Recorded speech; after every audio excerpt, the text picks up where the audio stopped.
Hi, this is Joanne, and I just want to weigh in on my nerd infection. My nerd infection symptoms are somewhat akin to lovesickness. And yes, there's plenty of sighing and daydreaming, and when I hear a scientific word out of the blue, my heart just leaps for joy as if I've heard my lover's voice after a long absence.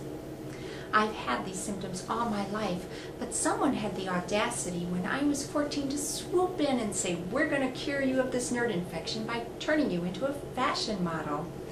But I think all they succeeded in doing was to put a glamorous bandage over the entire infection and drive it deeper, giving me no hope for recovery. I did have one instance of remission at an inopportune time around other people infected with the nerd infection. This was in chemistry class, and my teaching assistant came up and said, "Hey Joanne, how's the reaction going?" And I said, "Oh, the stuff in that thing budged a smidgen." "What?" I mean, the mercury in the thermometer expanded, indicating an exothermic reaction. Whew, good save, nerd infection. Anyway, I am somewhat of a typhoid Mary in the regard of this nerd infection, and I in fact am one of the most virulent of vectors, and people don't even suspect that they will leave from my presence enthusiastic about science, if they are at all susceptible. There are a few resistant people out there, and I have no determination to infect them. Now, what made me decide to seek the community support from the Nerd Infection crew has been my recent participation on Twitter. And on Twitter, everybody's RT, RT, RT, and I'm like, I'm sorry, of course we're twittering at room temperature. Why wouldn't we be twittering at 27 degrees centigrade? And, well, actually, to tell you the truth, I don't even know what room temperature in Fahrenheit is.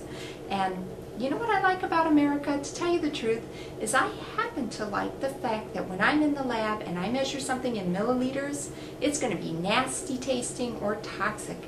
But when I go home and I pour myself something in ounces, it's going to be refreshing and delicious.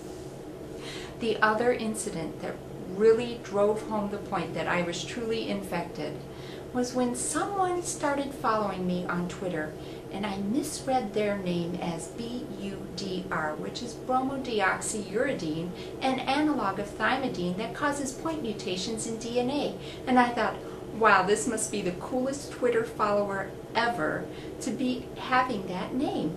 And so I went to their website and realized that was not their name at all.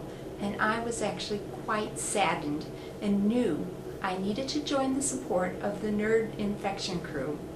Thank you, Nerd Infection crew, for the service you provide.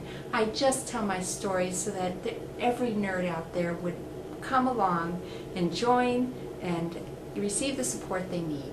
And I'm just going to leave this short video by saying thank you for listening, and I love science. Thank you. Bye.